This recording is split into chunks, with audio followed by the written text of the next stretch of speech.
So this is what we've opened up the door into. Let's check out the new enemies we have on the board. We have a Shadow Cultist. They are immune to poison, 3 movement, attack of 4, they're ranged characters, 9 health, and they inflict burn 1 and curse 1 on a hit. And so you can see which rune they get placed on the initiative. So that's right before Lordwrath goes. Then we also have Scout of Darkness. It's going to be immune to stun, 4 movement, 2 attack, 9 health. It's going to attack twice and drain health 1. And it is a melee character, and it shows where we go. Right after Lordwrath, before Willow. And then here at the end, even after Shadow, we have Rotten Flesh. They're going to be immune to stun, 3 movement, melee attackers, 12 health, 3 attack, attack twice, and intimidate 1.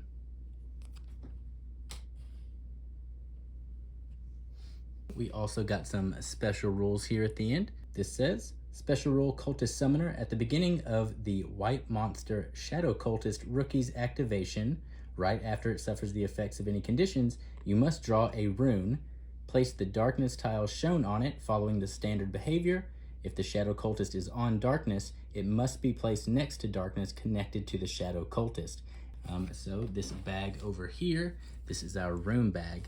And all of these runes match the symbols up there on the initiative track. So say we drew this rune, we would put that on the matching initiative track. And if you remember the Bone Reaper from earlier where it had that X value, well, these are the runes that you would count towards those X values. On the back of each of those as well, it has a shape, and this is the shape of the darkness tile that you're going to draw.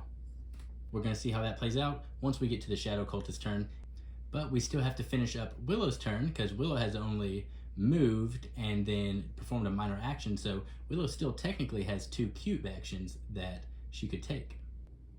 So you can see with Willow, we have gone up to 4 Fruit of Life because we did have 5 enemies just die on that last one, but we can only hold up to 4 of a numbered token, so we stopped at 4. In order to be able to attack them at all this turn, because still nobody needs to heal, we've done really good about avoiding taking damage, we're going to have to move, and we do have an agility cube that we can use for one of these moving agility abilities, which will also let us activate our pet, or we could even get some pushes and just magic damage there. I think we will definitely be using an agility ability to get an extra move, and then go ahead and make sure we're in range to get this leech seed off for a ranged attack. So before we get started with our agility movement, we'll go ahead and note some new features of the board. So we do have now water terrain here, which is noted up in this corner. You can tell that's the symbol for water. So anytime you enter a water terrain, you're going to subtract 1 from the amount of move you have left. So if we start in this position with Willow, we have 3 move. The first water space we move on, that's going to be 1 space, and then -1 to our remaining 2 total means we only have 1 more movement of space. And that only counts the first time you enter that space in a turn. So moving here would not then cost me any extra. It's not a cost, it just takes a resource away if you have it the first time you enter that space. There's also different levels of elevation now you can see. So we have level 0, level 1, and level 2. Moving just 1 space either direction isn't going to cost you anything extra, but say you were down at level 0 and wanted to move up to 2, that's going to cost you 2 movement points. So it costs 1 point of movement per level you're trying to move. And then conversely, moving down 1 level is a-okay, but if you're trying to move down from 2 levels without using a jump ability, you're just going to take 2 non-preventable damage as falling damage. And then the last thing to note, if you are attacking an enemy that is an elevation higher than you, then you attack with disadvantage. And if you attack an enemy that is lower in terrain than you, then you gain advantage. Attacking with advantage adds +2 to your hit for attack rolls, and attacking with disadvantage subtracts 2 from your hits for attack rolls. Okay, so first thing I'm going to do is use Ayula's Tackle, which is our agility ability. It says jump 3. So with jump, we get to ignore the effects of water. So we'll go 1, 2, 3. Then target an adjacent enemy, deal them 2 magic damage, and push 3. They'll go from 12 to 10. And when you push, you have to push in a straight line until they hit a solid object or fulfill the 3. So we're just going to push them off here. And remember, going down 1 isn't going to affect them, so no extra damage. But we will just push them into the water and all the way against the edge here, just to kind of slow them down with their movement a little bit. Then we have a ranged attack with Leech Seeds. So with +2 to hit, we need a 5 or higher. Okay, and we got a 9. +2, that's going to give us 11, so that is a hit. And with the +1 damage, that's going to be a total of 4 to the Scout of Darkness, taking it down to 5. So after Willow's activation, we can go ahead and activate the pet. And so the bear has a movement of 3. So it's going to go 1, 2, and remember, it's not a cost, it's just a resource loss after moving. So we can still go down there even though we only have 1 movement point. And we'll go ahead and move you right there. You've got 2 shield on you still, so a little bit of a buff, a little defense for our heroes.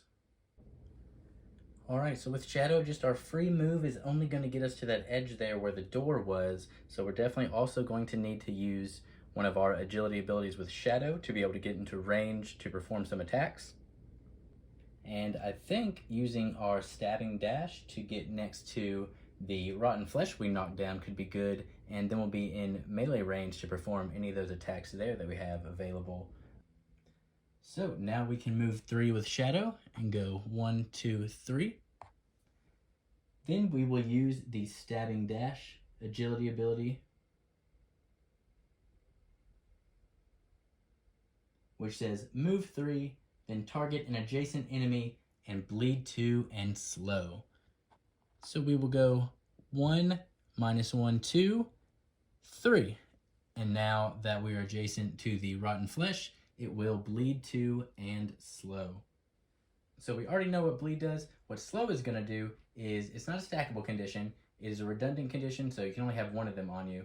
It just means the next time that character takes a move action, you're going to subtract 2 from its movement points available. So the rotten flesh has 3 movement. Next time it makes a move action, it's only going to get to move 1 movement point worth. Now we are still adjacent. I think I want to go ahead and try this Mortal Blow. So that's part of our Striker dungeon roll abilities. It says +0 to hit, +1 damage, and crit on a 16 or higher. Okay, so 13, not a crit, but it does successfully hit. So that's going to be 4 damage to the rotten flesh. It takes it down from 10 to 6 health. And so now we have made it on the initiative track to the rotten flesh activation. And so in order, we are going to start with the pink one, which is the one back right up here in this corner here. They're going to target the strongest hero, which is still Jaheen with 13 health. And obviously not going to be able to make it to Jaheen on its turn, but it's going to move in that direction. So that's going to be 3 movement. So we'll go 1, 2, 3. Then we can go to the red Bone Reaper at the bottom. And so it's going to try to make it to Jaheen, but because of the water and the slow effect, it only has 1 movement. So it's just going to go right there. And then we can remove the slow condition. It's also going to take 2 bleed damage at the start of its turn right there. So we will remove the 2 bleed and it will take the 2 damage. So that that rotten flesh is only at 4 health now. And so even though it's targeting Jaheen, it can still make its attack against an enemy right now. So it will. It's going to attack twice and intimidate 1. So that's 6 total damage coming into Shadow right now. Okay, so actually, with our leather armor, what we can do, it is a multicolor action cube, so I can use any of them. It has the tumble reaction ability, self, prevent 2 damage, and move 2. So it has attack twice, which means these are 2 individual attacks. So if I start out with tumble on that first attack, that's only 3, so 1 damage is going to get through, and I'll go down to 9 health, but I prevented 2, and I also get a move 2. So then I can just position myself out of the way of its attack and get myself a little bit closer to the action up here. And therefore, the second attack is not going to be able to hit me. I will, however, get the Intimidate 1 from that first attack, which is going to weaken me for the next attack that I make. And with that, we will go back to the top of the initiative with Jaheen. All right, before we do Jaheen's action, let's go ahead and do our Unwilling Recall with Shadow. Get all of our action cubes back.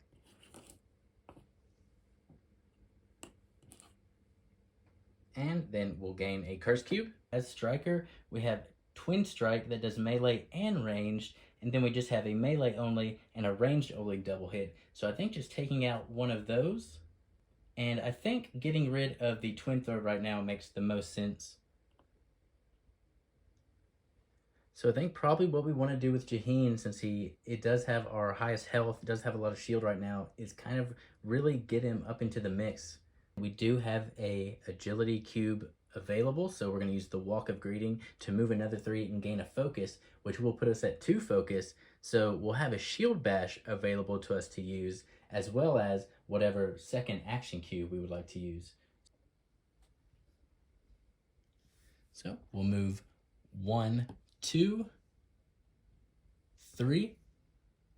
Then we'll use that agility cube for Walk of Greeting and move 1, 2, 3. And then we'll gain 1 focus. And so since we just used our last action cube, we're going to go ahead and do an Unwilling Recall real quick. And I'll place a Curse Cube probably onto our ranged battle focus. We've got other ways to get focus right now, and other ways to cleanse as well. So I think the first thing I'll start off with is an Invigorating Blow, which is one of our melee skills. It says to heal 3 and +0 to hit. So since it's a melee ability, we can only heal within melee range, but Shadow, who is the only person who has taken damage, is adjacent to us. So we can heal Shadow, top Shadow off for 1 health here. And then we'll perform our hit. So on a 7 or higher, we are going to go for the yellow Scout of Darkness. Okay, and that is a 10, which is a hit. So 3 damage to the Scout of Darkness, taking it down to 2 health.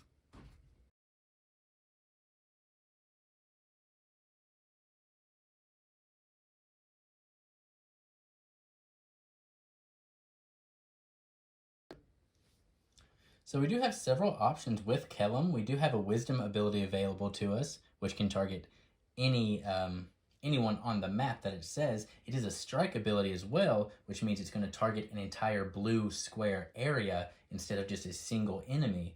And so I can make a whole square bleed 2. We do have 1 square over there with 2 enemies in it, so I can get 2 bleed 2s there. Or our Wisdom could also be used for this Honest Review ability on our Dice Roller dungeon roll. It says other target hero may immediately take a cube action.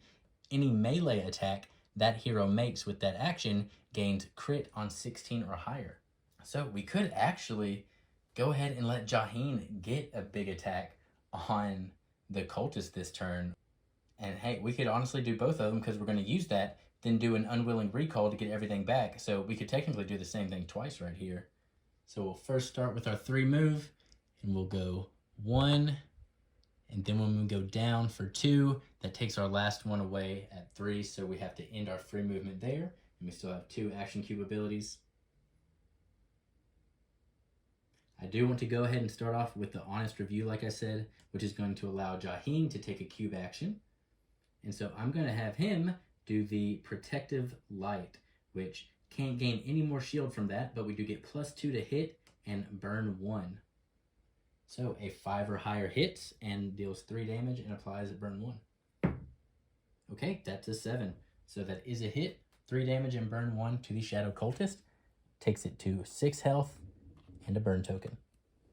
Then we will do our Unwilling Recall with Kellam and get all of our cubes back. We'll go ahead and place a Curse Cube. I think that Tarantella song really did what we needed to for us earlier already. So I feel comfortable with going ahead and placing the Curse Cube on that agility ability. And just because it's Kellam's turn, it hasn't really come up or been relevant, at least to where it would have made a successful hit. But with the Dice Roller, I do have a passive ability with Kellam that says all heroes in our party that are adjacent to an ally gain +1 for their melee attacks to hit.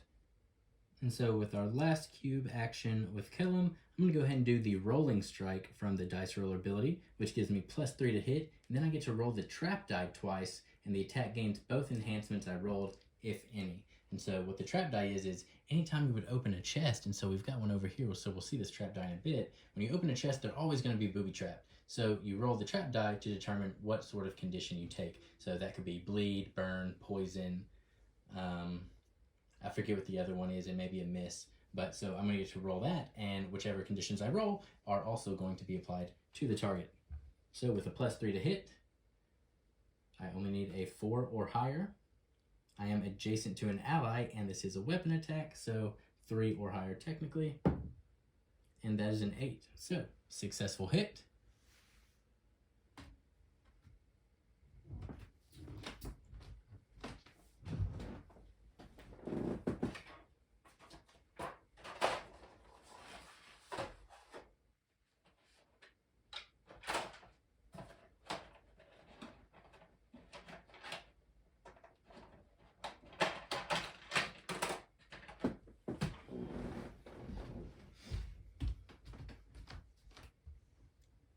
For 3 damage and 2 trap die rolls.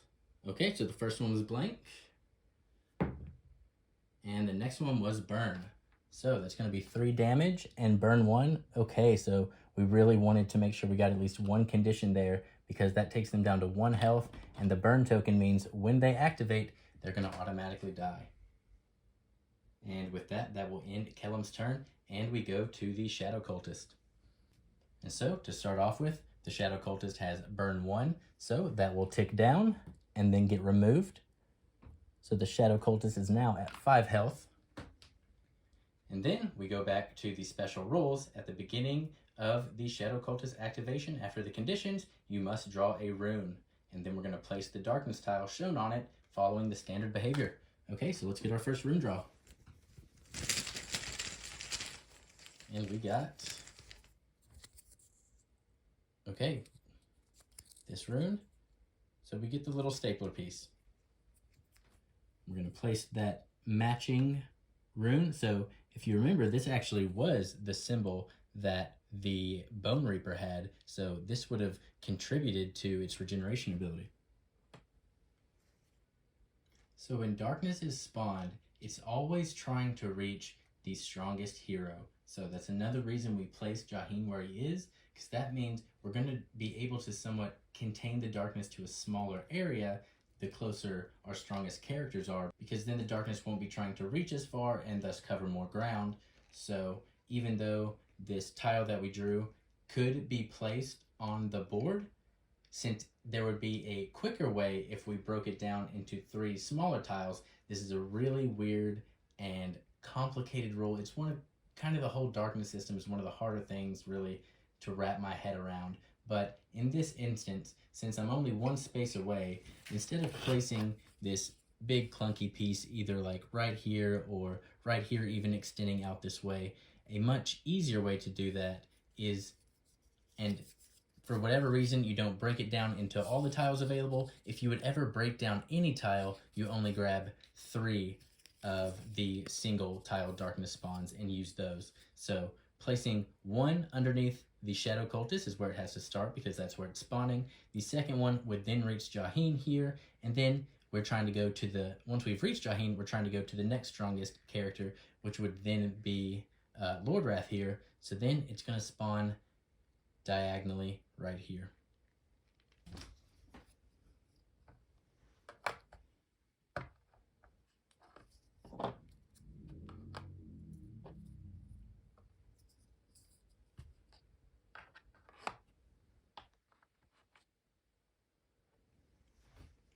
Okay, now that the darkness has spawned, we can continue with the cultist activation. So let's go ahead and look at that card again real quick.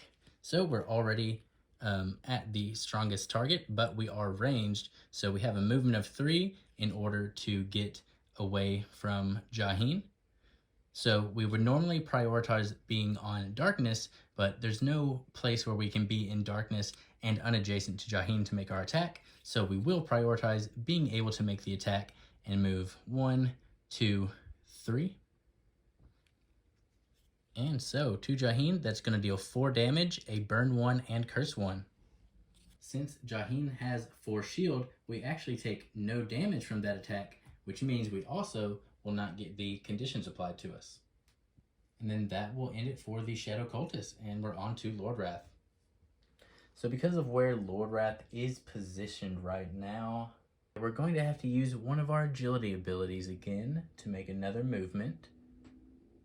Because we don't care about the rotten flesh in the water, we know it's going to die when it activates. So we really want to try to get up onto level 1 with everyone over there in that main square. So at least 1 cube's going to be used for that, and then yeah, depending on what we like up there, we've got plenty of attack options. So let's just go to the board and see what plays out. Okay, so first things first, we're going to go 1, 2, 3. Get that last one removed because we entered water. Then we'll use a agility cube for our Lord's March, move 3, intimidate 2. So once we're in the water, we're no longer affected by that -1. We've already taken that penalty. So we get to move 1, 2, 3. So in a nice position adjacent to both of these, and we got ranged on basically everything except for the cultist up here, so we're in a good spot. And we are going to be able to intimidate 2. Those Scouts of Darkness are coming up next. So we'll be able to reduce everything from that first attack, and then it'll only be that second 2 damage that comes through. Which should be pretty easy to block. We've got a lot of prevents that prevent at least 2, so that'll save us from that. So yeah, I think I will intimidate 2 on that Scout of Darkness. And then since I know the Scouts of Darkness are going next, and the yellow one only has 2 health left, I do have a gravity push on my controller dungeon roll that allows me to deal 2 damage and push 3 as a magical attack, as a spell attack. So I don't have to roll for it. That's just going to be an automatic 2 damage I get to deal, and I'm going to go ahead and get rid of that yellow Scout since they're about to activate. And you know what, just for the heck of it, let's go ahead and say I did it. As an exchange minor action, you can either take or give to adjacent characters. And so we'll just say Lordwrath requested one of those fruits of life from Willow, so Lordwrath will now have 1 fruit of life in his possession, and that means I did that before I killed the Scout, and so another small enemy died, which means we're going to go back up to our maximum fruit of life. So we can start activating the Scouts of Darkness. So we have a brown and a green. The green comes first. Jaheen still has the most health, so he is the target.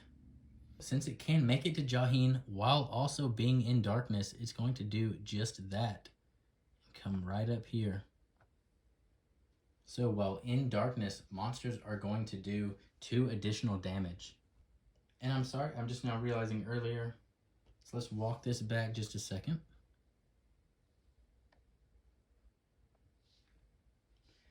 Whenever the darkness spawned on Jaheen, he should have taken 2 non-preventable damage. Therefore, being at 11, Lordwrath now is at 12, and thus the strongest. So they're actually going to go and target Lordwrath. They cannot be adjacent to Lordwrath and on darkness, so they're just going to settle for being adjacent. Okay, so first thing, 2 damage and then drain 1 health. So 2 damage and then draining the health is going to make me lose it, and then the Scout of Darkness would gain it, but they haven't lost any health yet. So they're going to stay where they're at, but then it's going to happen again. I'm going to take 2 more damage, but this time I think I want to go ahead and use my range cube for my plate armor, which will let me prevent 3. So that means I'm not going to take another 2, which means the drain is not going to go through and I won't lose another health. So that means Lordwrath will now have 9 health. Then we can activate the brown Scout of Darkness. Now we need to reevaluate our healthiest hero right now, and it is back to Jaheen with 11. So this guy can make it up here, so he's going to turn and go 1, 2. And so now we're dealing +2 damage for each of these attacks, so it's going to be a 4 attack plus a drain health. Those are huge hits. I think starting out, we will go ahead and take one of those. So we're going to take 4 to take us to 7, and then the drain health will take us to 6. And for this next one, I have 2 prevent abilities and I have 2 action cubes. I'm going to use both of those for each of these to minimize the damage I'm going to take here. So that first attack is going to get prevent 3. So I still take 1 damage, which means the drain will go through and I'll take 1 more damage. And then it'll happen again the same way. I used my defender divert the first time. Now I'm going to use my plate armor. They're both prevent 3. And so that will also lose me the 2. 1 from the attack, 1 from the drain. So right before Willow, we'll go ahead and do our unwilling recall before we forget. Get everything back. And we're going to get 1 more curse cube. So I've got plenty of focus right now. I think I will go ahead and get rid of my agility move here. I'm kind of where I need to be. I don't really feel like I'll need more movement than what I get with my free 3 movement. So that is the one I'm going to curse for now. And then we'll go to Willow. Okay, so we've only got the melee cube available to us right now.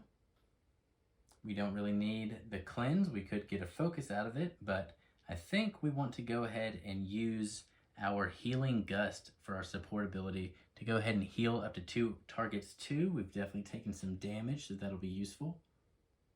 We do have to note that it is we are using a melee cube, so they will have to be adjacent. Shadow and Lordwrath. Shadow doesn't need it, Lordwrath does. So does Jaheen. I think we actually want to use the melee cube on the remove curse, heal 2, and cleanse. We could use that on Lordwrath or Jaheen. I think we like curse cubes on Lordwrath more than Jaheen at the moment because Lordwrath gets the benefits from having that. So we might move Willow up there with adjacent to Jaheen so we can get that heal and curse removal off, which will then open up everything because we'll do an unwilling recall and we'll see if we can't get some attacks off, try to take out some more enemies here. Let's go ahead and start by moving 3. And we want to avoid the darkness if we can. So we want to go 1, 2,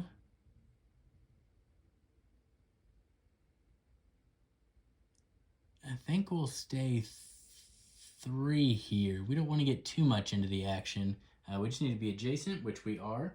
There's not going to be any penalty because we're not making an attack. We can just use that for a melee cube, heal 2 and cleanse 1. So Jaheen goes back up to 9. And then we will take a curse cube. Let's go ahead and take it off of our battle focus. Like I said, we don't really need that move too much. A focus and a cleanse could be beneficial. And then we're going to do an unwilling recall with Willow. So we just did the heal, used that for our last action. We took the curse upon ourselves. So we're going to use this curse cube. I think we will go ahead and probably cover up our movement and pet activation. We're getting to where we're kind of all where we need to be, not moving farther than 3 each turn. And then because I'd really like to get rid of the Shadow Cultist and not have it activate again to get more shadow out, I'm going to go ahead, even though it'll be at disadvantage, make a ranged attack. I'm going to go ahead and do Leech Seeds, which is going to allow me to heal within range. Since this is a ranged ability, I get +2 to hit and +1 damage. So I got the -2 from disadvantage, the +2 from this, so that evens out. No modifiers to the hit roll. I just need 7 or higher.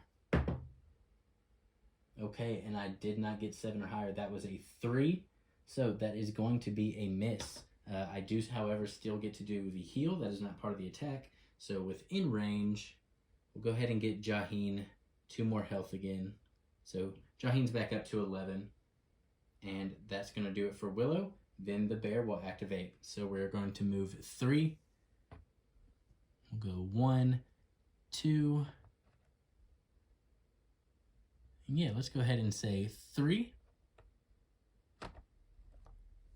And then we're going to attack the pink rotten flesh for the first time. And that's just going to deal 2 damage. And then the bear is going to get 2 more shield tokens.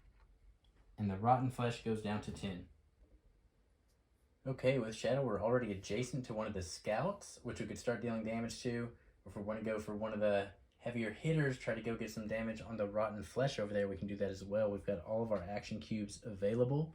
We can do 3 or 4 attacks onto the Scout of Darkness, and if we hit 3 out of those 4 attacks that we can do, we're going to defeat it. So we will start off with our Corrupted Knives, which is a 2-hit attack, no bonuses, so we are just looking for 7 or higher. but we are adjacent to an ally, so we're looking for 6s or higher on these attacks. Okay, that's a 16, so that's going to be 1 hit.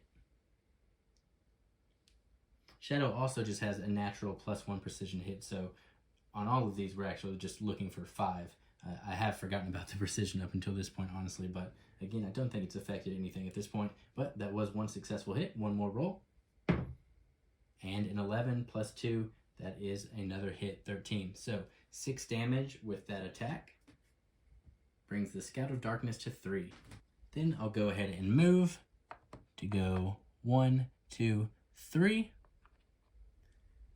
And do another double melee attack with my striker ability, Twin Strike, using my last melee cube. So I get to make 2 attacks. First one on the Scout of Darkness. If I defeat it, I'll be able to make that other attack on the pink Rotten Flesh. So again, I am adjacent and I have precision, so 5s or higher to hit. Okay, so that was a 2, so that was a miss, so I'm going to aim for the Scout of Darkness again with the second attack, 5 or higher. Okay, 9. So we did get the hit, which will take out the Scout of Darkness. Okay, I am once again just a little bit mistaken here. That first attack I performed was, I was intimidated 1, so that is going to be -1 damage. So because I did miss that 1 attack, that Scout of Darkness is actually still here with just 1 health. Then, while we're here, like I mentioned before, opening the chest is a minor action. I have Shadow right here adjacent to it. Let's go ahead and roll that trap die and open this chest as our minor action. Okay, and we did get a poison.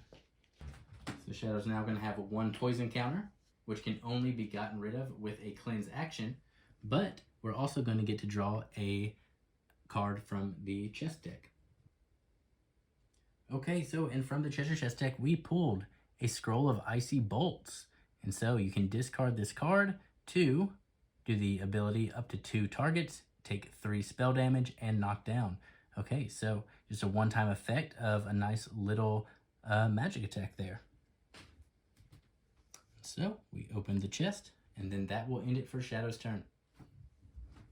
Now we will activate the Rotten Flesh, and so first, the pink Rotten Flesh will activate, and it is going to go for the highest health, which is Jaheen with 11 right now.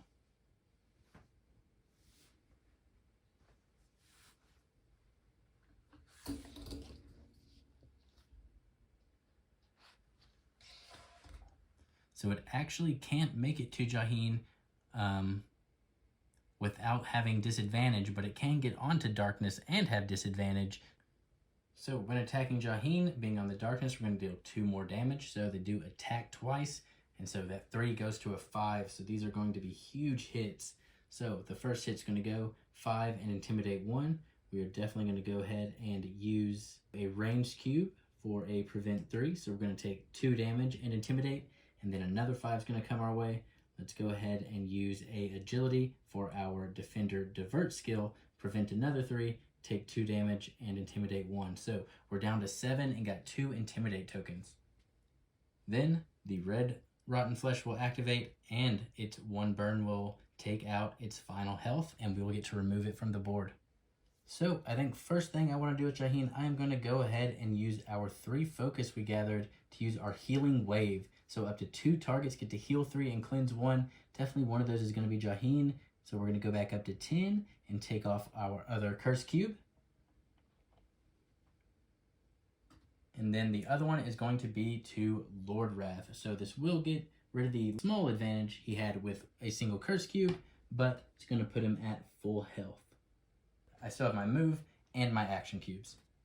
So first, I'm going to start by using my Wisdom Cube to perform Searing Light, which is a heal 3. And again, I'm going to do that on myself to put me back up to full at 13 health, and Burn 2, which I'm going to do on the Cultist. Then I'm going to use my Defender ability, Join the Fray, with a melee cube to give 2 shield to myself, move 2, and then attack at +0 to hit. So I'll just move over here.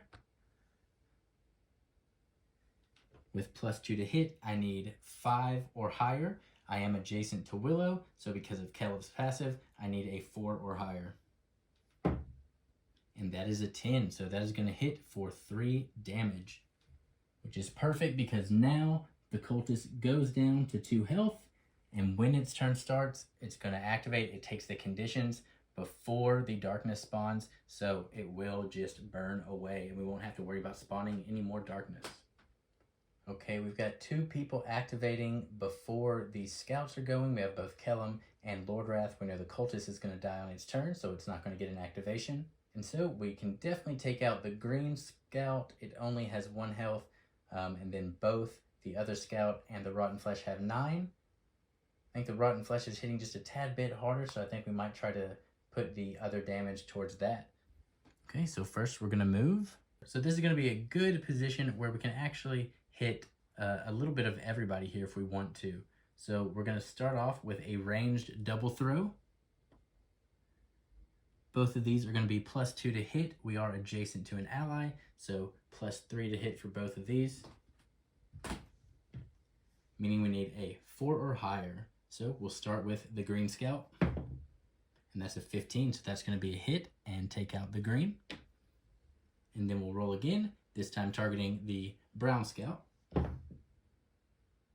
And that was a 4 exactly. All right, glad I remembered all of our bonuses that time. So another 3 to the scout. After that, I'm going to use my deep lunge melee skill, which gives me +2 to hit and bleed 2, another 1 to hit because of his own ability. So again, a 4 to hit with a bleed 2. All right, well, that time we did roll a 3, so that is not going to hit. And with that, that'll be the end of Kellam's turn. Then the Shadow Cultist will activate, but it is just going to burn away. Meaning now we can go to Lordwrath. So with Lordwrath, I don't believe I'm going to be able to get the kill on the scout before it can activate, but I do have a stun that I can do to prevent it from attacking.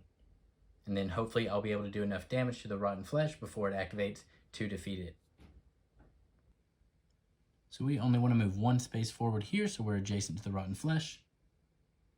And we have 2 melee cubes, and we're going to use both of those. 1 on our stun enemy. So 1 damage and stun to the brown scout. Then I'll use my last melee attack to make a tainted strike attack. It's going to get +X to hit, but I've removed all of my curse cubes, but it will deal +2 damage.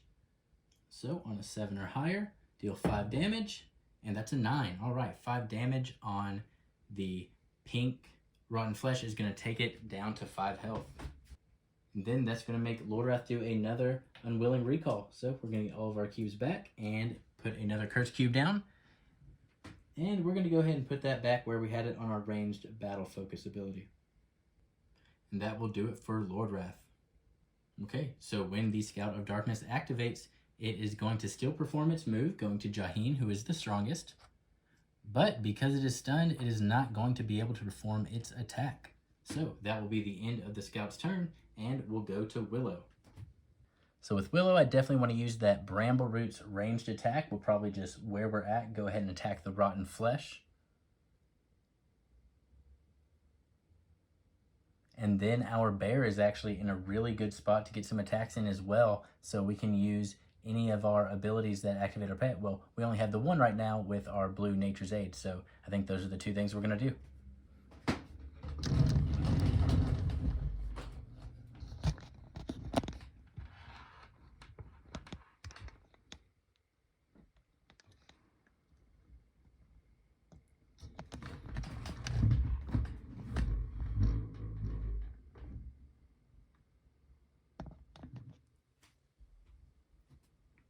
So let's start with the Bramble Roots attack.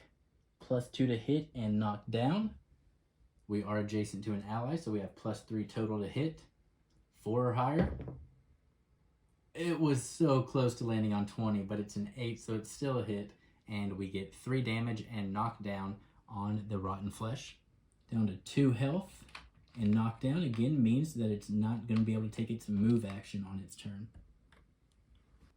Next, we will go ahead and activate our pet with Nature's Aid. With only 2 health left, that's what our bear attacks for. It is going to take out the rotten flesh. And so that's the last of those on the track. We now only have one Scout of Darkness left. We'll actually go ahead and move to get out of Shadow's way. So we'll go 1, 2, 3. Then at the end of our turn, the bear can move as well. So we'll just have the bear get out of the way with 1, 2, 3. We'll just back up. Let the heavy hitters get in there to finish off the Scout. The start of Shadow's turn, she is going to take 1 damage from the poison, so we're down to 9 health. We don't have many options for damage currently, so we're going to do one of the few abilities we do have and start with a ranged mortal blow, +0 to hit, +1 damage, and crits on a 16 or higher. We are adjacent to allies, so this is going to get a +1, which means 6 or higher to hit.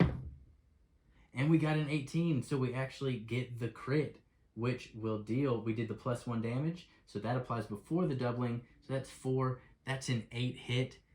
The Scout only had 5 left. With a huge crit to finish it off, we're going to get rid of the Brown Scout of Darkness, and since the last enemy was just removed from the board, we can go to our special event, a sweet old lady. You deliver the final blow to the last of the invaders, and finally, the surroundings seem safe to you. As their otherworldly screams fade into echoes, they are replaced by the shouts of villagers calling to each other in the dark. The battle has been won. Taking advantage of the calm, you approach your hosts, an older woman and a little girl. Naturally, they don't seem as calm as you are. After all, facing crazed men and unearthed skeletons is not part of everyday life in the country.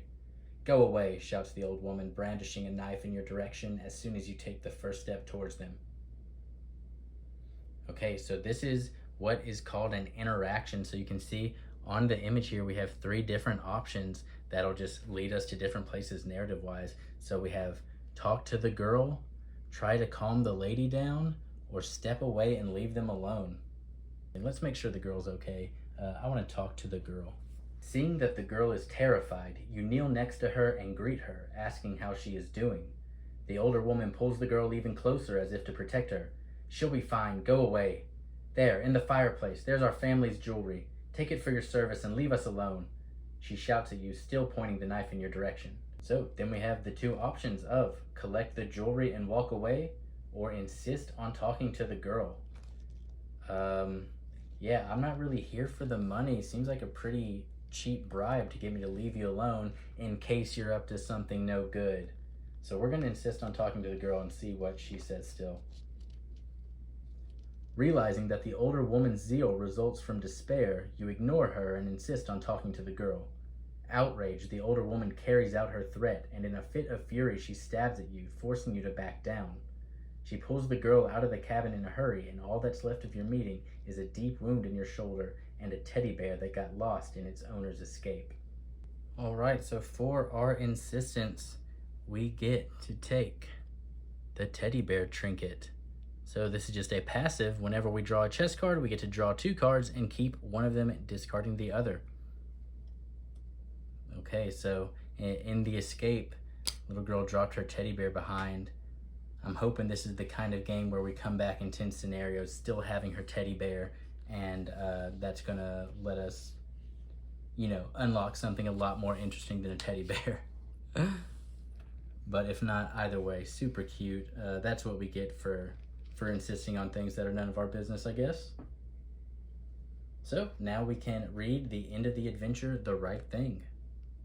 A little later, you rejoin your host in the village square as around him a caravan of just over 24 people begins to form. Hurriedly, men and women pile everything they own onto the few carts that are there. I saw how you left after hearing that desperate scream, my friend. If I'm not mistaken, this is the first time I've seen even a small smile on your face, he tells you while you help the villagers with their preparations. And you are calmer, even if you didn't realize it at first. Back there, you recall, you forgot your anguish and focused only on helping, choosing virtue and doing what was right. Acting like that was always natural for you, but now you can see that you had started to give up this conduct. I wouldn't dare tell you what's best for you, as I believe it's up to each of us to figure that out. However, I can see that you want to move on, and maybe the cure for you isn't brooding over what was. The priest throws into the air. Few people I've seen run toward a scream in the dark. And now with that, that concludes our chapter 1, A Cry for Help. So after this, we get to go to our camp phase, and we will get to that on our next video.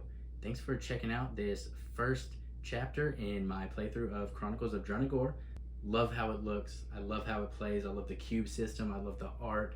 The elevation is something I've never seen in a game like this. Just everything about it is so gorgeous, and I just think really well thought out, really well designed.